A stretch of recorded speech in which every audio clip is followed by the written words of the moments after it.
Kevin Schwantz. This is the Schwantz Update number 3, issue number 3, episode number 3, and you're wearing your Schwantz school hat. Yeah, we mix the hats up. We kind of like when they get on the podium, you got to rotate them. When we were there last, Actually, just trying to sell more schools.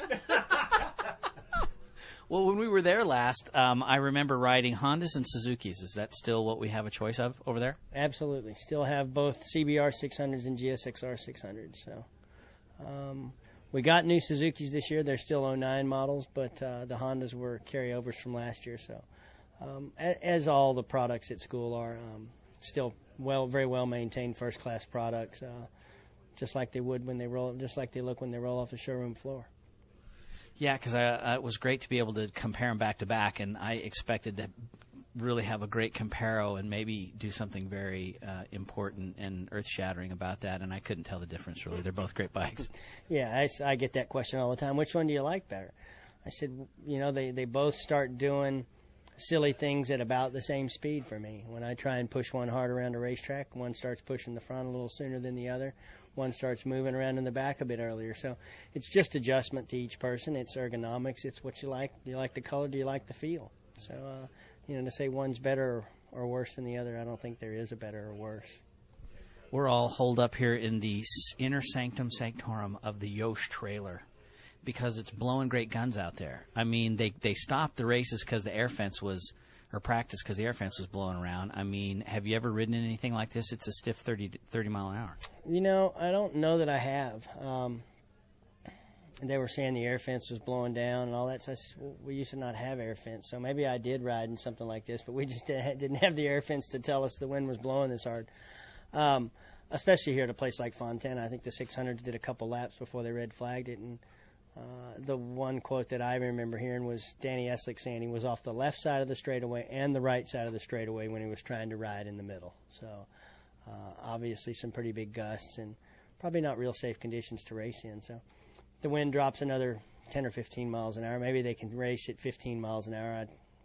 Maybe at 20. I don't know. I was asking Don Sakakura earlier if they had a set number of what they thought was safe or unsafe. And he said, no, he said they're just going to have to put some bikes out there and see what the guys say. Phillip Island always seems like a wind fest anytime I watch it on TV. Did you ride there?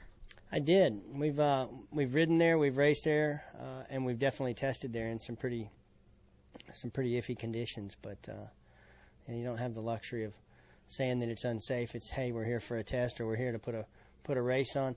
And it seems like it's always pretty consistent in where the wind blows from. It's coming right off the water. You got to watch for seagulls as well there. But I don't guess we ever had conditions that were blowing hard enough that we weren't able to race.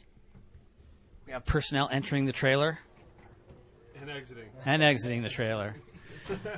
I remembered one of the things I was going to ask you about because MotoGP now, we've had a second test, and I mean, you could almost say Speed's crushed it. Well, I guess he did crush a couple. And maybe they weren't.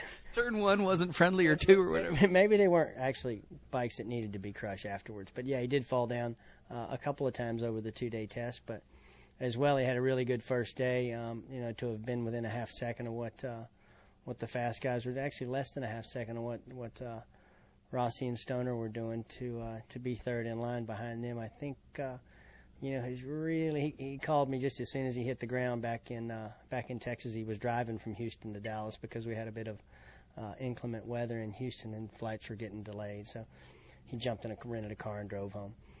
But he called me on the way and said, the test went really well. We didn't have a whole lot to work on the second day, and we got a couple of tires that were somewhat suspect. And he seems like he's all along, he's always been, I'd really be good if I could race with those guys and run closer to those guys, and, I'll learn through the year. And I said, I think you'll surprise yourself. Some of the tracks that he gets to go to that he may know.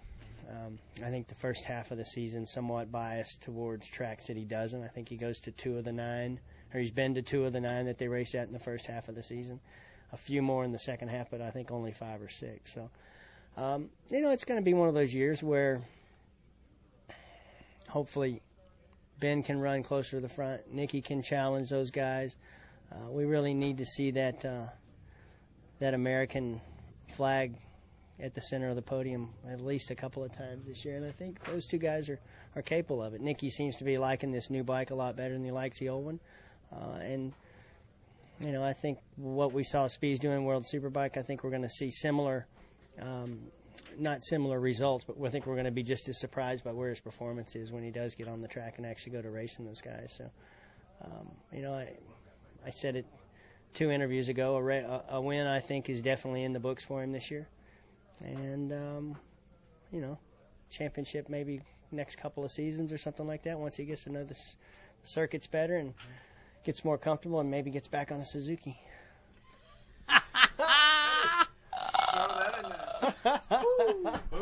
All right, so here's one question that I had written down, and that's Ben's talking about changing his riding style from a superbike to the GP bike, and Nicky mentioned that in the interview we did at Daytona about how to change their styles.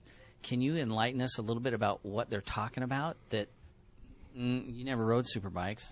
I raced some superbikes here in America, but I never, once I got on a certain brand of tire, and maybe it's more they're referring to running a different brand of tire, or a different spec of tire. I never raced on any Bridgestones. I did use Dunlops here in America for a couple of years, and we had to use them 1 year in Grand Prix racing as well. But I don't remember really having to change my style that much. It seemed like to me the Dunlops warmed up quicker. They were better to go earlier in the race. The Michelins, you always had to give them a couple of laps anyway. And to say that I see a different style actually. Whether the electronics are that much more advanced and they're able to get the bike in and get it up off the edge of the tire quicker. I heard Ben talk a lot at Valencia about trying to figure out what he can get out of the Bridgestones. Where the Pirellis that he used on World Superbike, he knew what he'd been on them long enough that he knew what he could get. He knew how hard he could push early on without destroying the tires, and he was having a hard time coming to grips with what kind of grip the Bridgestones actually were giving him early in the race, and when you did race them really hard in the beginning, how bad did the performance fall off at the end? So, I'm sure there's a few things that are different from a superbike to Grand Prix bike, but I think the electronics has to be probably the biggest change, and a bit more power. Besides that, I think production bikes these days are as good as they are.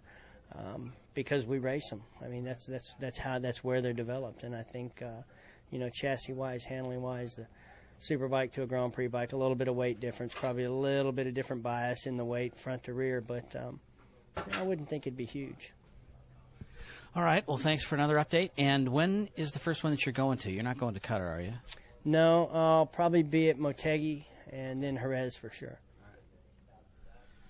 Well, don't get blown away in the wind. You guys likewise. How's that wind treating your hair out there? It's good, man.